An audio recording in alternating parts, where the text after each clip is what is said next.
6 months after my wife left me, I find myself in a whirlwind of emotions, grappling with the devastating aftermath of a decision I never wanted. Looking back, I see now how fragile our marriage had become, and I can't help but wonder if I could have done more to save it. For anyone contemplating divorce, my advice would be this: think carefully before ending a relationship that isn't marred by abuse or danger.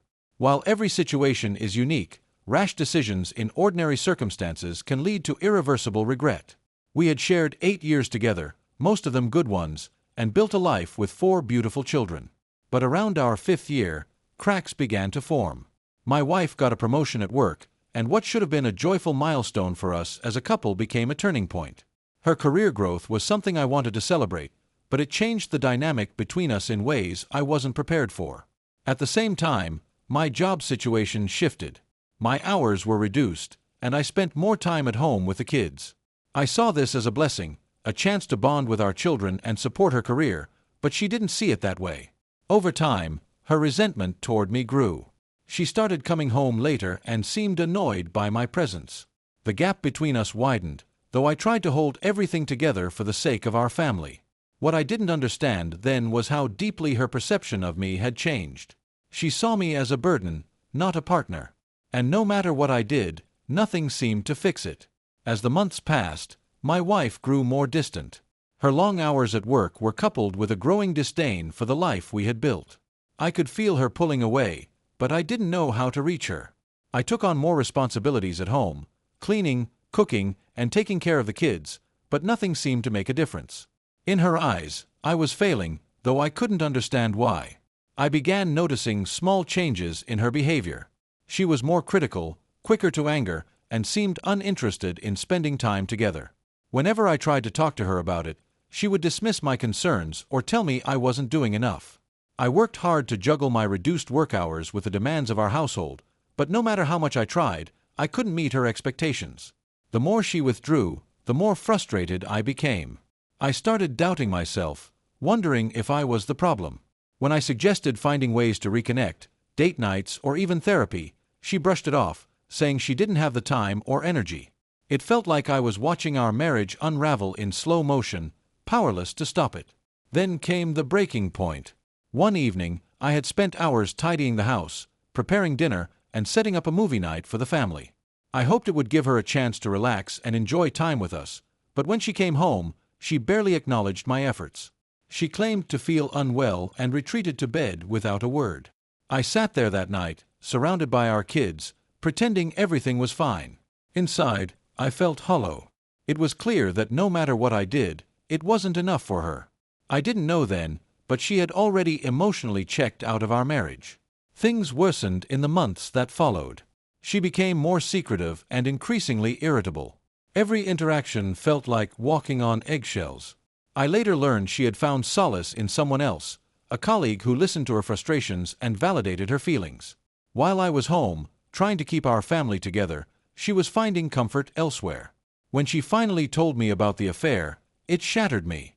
I couldn't believe that the woman I had loved and supported for years could betray me like this. I begged her to work things out, to give us a chance to heal, but she was already convinced that our marriage was beyond saving. The divorce process was swift, something she seemed eager to push through. She found validation in online communities, where strangers encouraged her decision and painted me as the problem. I watched as the woman I loved justified tearing our family apart, convinced she was doing the right thing. Through it all, I held on to hope that she might reconsider. I didn't want to give up on us, on our kids, or on the life we had built. But every time I tried to reach her, she pushed me further away. The divorce was finalized quickly, almost too easily. In the weeks that followed, I was left to pick up the pieces of my shattered life. My children were my only source of strength, though even they were struggling to understand what had happened. My oldest daughter, perceptive beyond her years, had overheard too much, fragments of conversations, glimpses of messages on her mother's phone. She began pulling away, distancing herself from both of us, though her resentment toward her mother seemed sharper. At first, my ex-wife appeared liberated, as if a weight had been lifted from her shoulders. She started living the life she had envisioned, unburdened by the responsibilities of a husband or a home. But cracks in her newfound freedom soon became evident. The kids, who had always been the center of her world, began to suffer under the strain of the separation. They missed the structure and stability we once provided as a team. Our oldest, after weeks of growing tension, made a bold request. She wanted to live with me. Her words hit like a tidal wave, filled with anger and sadness. "I don't want to be with her anymore," she said, her voice trembling. It wasn't long before the others followed suit. They didn't reject their mother outright, but it was clear they felt more at ease in my presence. I did my best to provide them with a sense of normalcy, though it wasn't easy. My finances were strained, my emotions even more so. I felt the weight of their pain and my own, trying to shield them from the chaos of the adult world. They were my priority, and I knew I couldn't afford to let them see how broken I felt. Meanwhile, my ex-wife began to realize the reality of the choices she had made. She reached out occasionally, asking to spend more time with the kids, but they weren't as eager to see her. Her attempts to mend things felt superficial, as though she was trying to buy their affection with toys and treats. The fleeting smiles quickly faded, replaced by the quiet sadness that had settled into their lives.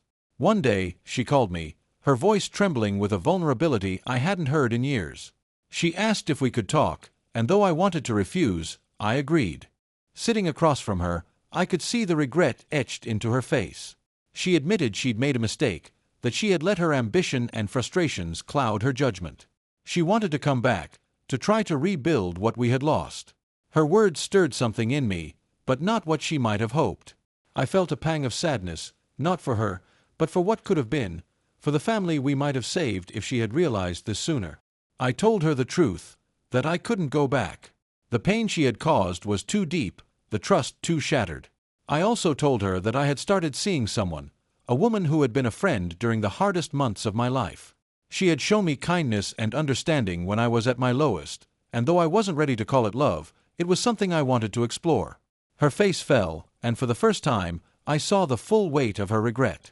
She tried to argue, to say that we owed it to the kids to try again, but I stood firm. We couldn't rewrite the past, and I couldn't risk being hurt again. In the end, my ex-wife had to face the consequences of her decisions, just as I had faced the consequences of losing her. The life she thought she wanted, a life of freedom and independence, turned out to be lonelier than she imagined. Meanwhile, I had started to rebuild, slowly and carefully. It wasn't easy, and some days it felt like I was just surviving, but I was determined to create a stable, loving environment for my kids. They were my anchor, pulling me through the darkest moments. Their laughter, their needs, and even their quiet sadness reminded me why I had to keep moving forward. Over time, their smiles became more genuine, their trust in me stronger.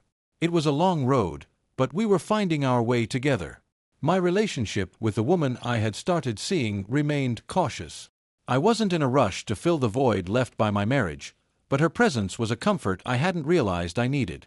She understood my pain without trying to fix it, and for now, that was enough. As for my ex-wife, I still see her when she picks up the kids or drops them off. The look in her eyes is a mix of sadness and longing, but I've learned to let it go. I don't hate her. How could I, when she gave me our children? But I also can't forget what happened or pretend it didn't break me.